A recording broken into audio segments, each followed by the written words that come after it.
And it was done. Butterscotch's horrible nightmare was finally over, as was the nightmare of every pony that lived in Ponyville. Most confided only in their loved ones what they had done after Eris had turned them all stark raving mad. With the status quo fully restored, not a single pony wanted to dwell upon that horrific period of time. Red Gala, for example, wouldn't say what, but she seemed very uncomfortable around the Apple family's pet dog now.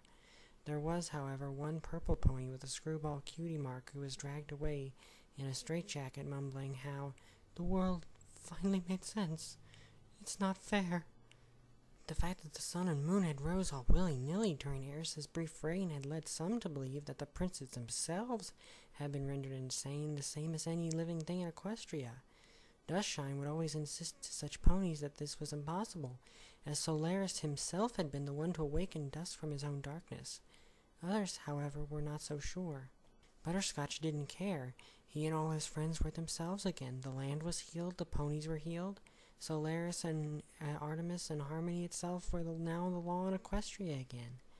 And Eris was sealed away once more, hopefully this time in a better holding place. After what had been one of the biggest parties Bubbleberry had ever thrown in his life, and coming home so late as it was almost early, Butterscotch was half asleep as he walked to his cottage near the edge of the ever-free forest. Most ponies found it a contradiction that such a timid, others would say cowardly, pony could endure living right next to such dangerous wilds. For Butterscotch, it was simple logic. That was where the woodland creatures who needed his help lived. And right now, all Butterscotch wanted to do was go to bed and be done with it all, and hopefully forget that horrible waking nightmare. While Dusk insisted it was important that they talk about what Eris had used against them, Butterscotch didn't have much to say at all. Eris had forced him to be that way. Ha! Butterscotch squeaked and hid in a bush, looking around the streets of Ponyville, but seeing no one. Everybody was inside, either celebrating, thanking the Royal Pony Brothers for having survived what many were considering a near-death experience, or just sleeping away bad memories. Hello? No answer. Butterscotch shook his head and for once in his life used his wings to fly to his home instead of hoofing it. His experience of losing his wings had made him ever so slightly more appreciative of them, for once. When he got inside his cottage, all his animal friends, Angela included, were fast asleep. Butterscotch intended to join them. He was so tired he could almost fall asleep right there on the couch. On the floor, then. It would be so much faster. He went to scream out loud, but instead he barely got out a shallow gasp. Where had the voice come from? It sounded so familiar, chillingly so, but it felt so alien. Do I have a visitor? Excuse me, please, but could you come out? It's a little rude not to show yourself to your host. And actually, if you came in without me, it's fine, so long as you didn't wreck anything. Butterscotch heard the voice again. It was a stallion's voice. It was very close. Okay. I remember Bubbleberry mentioned this. Turn your head to the left. Almost as if his muscles were acting on their own, Butterscotch turned his head and found himself looking at his own reflection. Boo! His reflection went, Eek! Butterscotch yelped as his reflection did the same, but then he burst out laughing, in his voice. It was him laughing, but he wasn't laughing, but... You're such a scaredy cat. It's hilarious.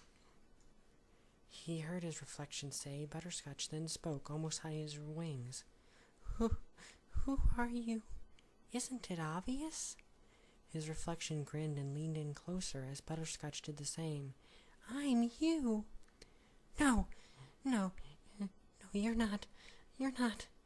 As Butterscotch began to back up onto his own couch, the reflection settled into a relaxed pose upon it, breaking in a mocking mantra. Oh, it's official. Now Butterscotch really is afraid of everything. Butterscotch is afraid of himself. Butterscotch is afraid of himself. Not so loud. You'll wake everyone. The colt in the mirror flashed him an impressed sneer, though tinged with an unpleasant glee. Now that's more like it. Maybe there's hope for you yet. Hope? What do you mean? You're so dense. His reflection took on a crunched expression. I mean giving up this kindness nonsense. It's not nonsense. The animals began to stir. Butterscotch quickly sang his trademark lullaby to get them to go back to sleep. Hush now, quiet now, it's time to lay your sleepy head. Butterscotch turned back to the mirror. His reflection's hoofs had gone to his ears. Ick, how do your teeth not fall out when you sing that tripe? Butterscotch almost deployed the stare. Stare? Himself? What would that do? It's not tripe. Now who are you really? There's no way you're me. The reflection took on that wrong kind of playful pose again. Oh, I'm you all right. I'm just a version of you that hasn't been around for very long. Today's my first birthday and I didn't even get any cake. How rude. You're the nightmare. Nightmares aren't real. I can assure you I'm as real as you. And my name is Bitterscotch, not Nightmare, stupid. Oh, well, sorry for calling you the wrong name, but why are you here? How can you be here? Dusk woke me up from my nightmare. His reflection got that arrogant look again. You weren't altered the same way Eris altered the others. You wouldn't listen to a thing she said, so I had to be born. Not that I wanted to be born inside of a cowardly marshmallow like you. I couldn't stand looking at those stupid memories of yours. They made me gag. But that didn't make me go away. I have nowhere to go but you. Nothing simply ceases to exist. You know that law of nature better than most earth ponies. I'm a part of you now and forevermore, and you'll never be rid of me. Butterscotch felt alien anger push at him, almost like a third person butting into the discussion. Well, I don't need you. All I need to do is go to Dusk and he can fix me. He can make you disappear. It'll all be as if you never existed at all. Bitterscotch looked like he considered that a challenge to a game he had already won, speaking in a bored, almost insulted tone. Oh, really? Is that so? You sure have a short memory.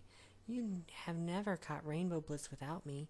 Everything you felt wanting to see Eris hurt for what she did, wanting revenge, did you really think that was you? Or did you think that it was the you that was born at the gala? Understanding dawned on Butterscotch's face. You're lonely. Bitterscotch's face twisted in anger. As if. I'm a part of you now. I'll always be a part of you forever. Whenever some pony uses you as a hoof mat, I'll be there to tell you to treat them worse. Whenever you're pushed aside, I'll be there to tell you to push back harder. I will always be there now. Silence ruled the cottage, save for Butterscotch's heavy breathing. Is that so? Well, in that case, you'd better learn to behave yourself, young man, because I know precisely what you are. Oh, what's that? Not a part of me? An invader? A fated leftover nightmare to vanish with the dawn? Some parasite, maybe? Just a bad memory? A reminder to never let yourself get angry 'cause I'll take control, or whatever? Something that'll just be there and never actually affect you? Bitterscotch sneered at him, but the expression in the glass then softened, becoming calm and controlled, not unlike a proper stallion. No. Then Butterscotch's voice instantly lost any trace of harshness, if anything becoming like a father when speaking to a foal who they loved very much. You're just a pony who's only just been born, who thinks that the only way to be them is to be mean. A pony who hasn't made any friends yet. But it's okay. You can share my friends. If Bubbleberry and Bubblini can be with each other, then so can we. Be with each other? I promise to wear away your emotional foundations until you crumble, and you become the shadow and I the ego. Strangely, Butterscotch smiled, leaning closer to the reflection. Now Bitterscotch's expression flashed with a moment of uncertainty and fear. Do you remember how pearls are formed?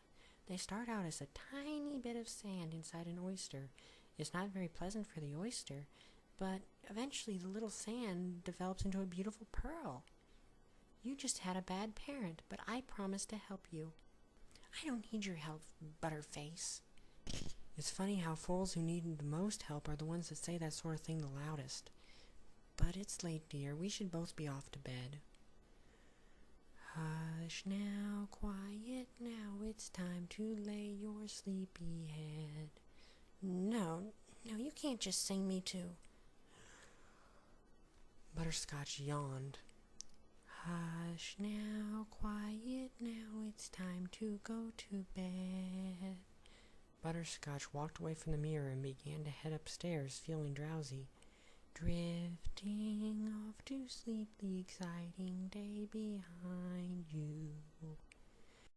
He lazily pushed the door to his bedroom open, practically falling into the bed, just narrowly avoiding falling asleep on his wings. Drifting off to sleep, let the joy of dreamland find you.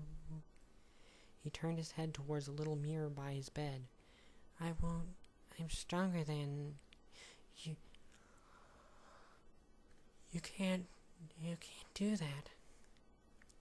Hush now, quiet now, it's time to lay your sleepy head. Hush now, quiet now, it's time to go to bed.